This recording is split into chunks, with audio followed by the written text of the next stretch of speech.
ও মা, এত বড় গামলা নিয়ে বসেছো কেন? আজকে একটা জিনিস এনেছি। এটা এই বড় গামলা ছাড়া হবে না। টান টানাডান। কি আছে বলো তো দেখি এতে? এই দেখো, টিং টিং টিং টিং। ছেড়ি কমেন্ট করো, কমেন্ট করো, কমেন্ট করো।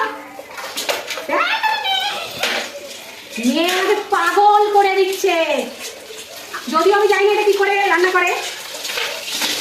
দেখো দেখো,